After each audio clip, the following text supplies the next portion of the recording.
Good afternoon. This is Chris Brecher with the Simpler Stocks free video for January 13th, 2016.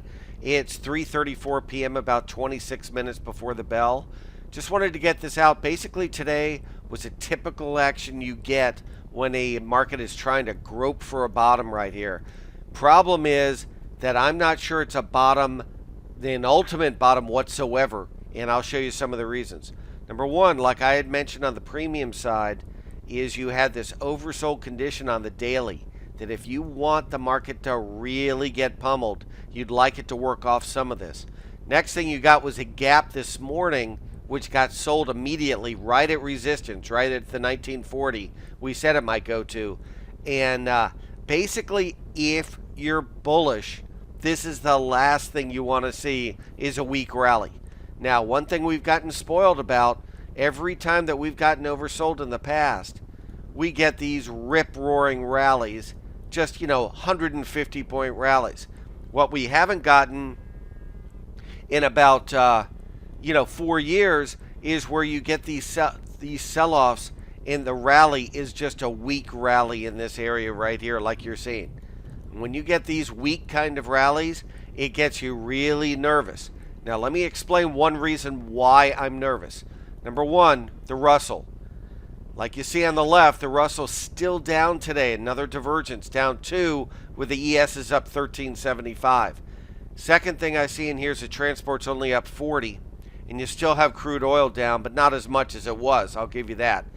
Also, the Nikkei only up 25 points. Why is this so important? From what I showed you before in here, that usually bottoms form like this. I'm going to take off the indexes on the left so you can see it better. Usually what you get to form a bottom is the things that made you sell off start rallying, but the things that are still selling off have some, like a mind of their own temporarily. What I mean by this is the TFs and the Dow Jones transports have been selling off, which have finally pulled down the SPX. I've been warning about that for a long time. The problem is usually bottoms form where the SPX starts going down while the Dow Jones transports and the Russell slowly start going up, and you get sort of this positive divergence happening instead of the other way around. Instead, what we're getting is the Russell continuing to go down, and now the SPX is basically forming some kind of little, not reversal, but consolidation to work off, like I said, that oversold condition. So there are three things I'm going to be watching the next couple of days. One is the Russell, obviously, like I showed you. The other is the Nikkei here, which is refusing to rally. At one time today, it was way up, it was way down, and it's still consolidating around its support. That's at least a good thing. Second thing I'm going to watch is the Nikkei, the Russell. Third thing is the transports. You have to see them start to kick in. The only reason that I could think that they could kick in here is CSX's earnings are coming out after the bell. Maybe that could give us some impetus to go on the upside, but I just don't know about that. Like you see in here, the only thing the transports really have going for them is they're that far away from their 9 EMA. A lot of stocks and indexes bounce when they see that. It's called a reversion to the mean trade. See it on both sides? And a lot of times you get either a consolidation or you get a little bit of a rally so this blue line can catch up.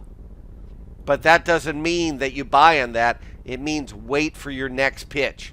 Now, next thing I'm going to be watching in here are those three indexes. Another thing that looks really poor today is the advanced decline. As you'll see in here, the advanced decline all day has been negative. We're talking about the ES is up 1,400. The advanced decline is on its high for the last couple of hours. One time it was down minus 1,600. But regardless of what you think, it's still down for the day. So another thing to consider in here. So what I'm going to be watching is definitely the three indexes. I'll be watching the advanced decline. The other thing that's very, very curious today is usually when you have the ESs up 1325, you have the bonds down. Instead, they're up 120. This is exactly what I had mentioned was what I thought would happen, is the bonds are going to have a mind of their own. Check out a weekly chart. And I'm going to link it again and check out the daily chart on the right. Notice this possible triangle in here. Notice the TTM squeeze, and what you have to do is respect the break in either direction. If it breaks right here where it's about to, the maximum is right there, is literally another point. So it's something to definitely keep in mind. I have no idea why the bonds would be way up today with the market way up, but it's something, looks like a flight to quality. It's definitely a concern. So I hope this helps everyone. Like I said, and I've mentioned this before, is Bruce is having a class on Wednesday, and let me pull this up for you. And hope I can pull it up for you. Basically on diagonals. He's been somebody that I've been watching even before I was with Simpler Options. And it basically, I'm going to try to get it up here for you.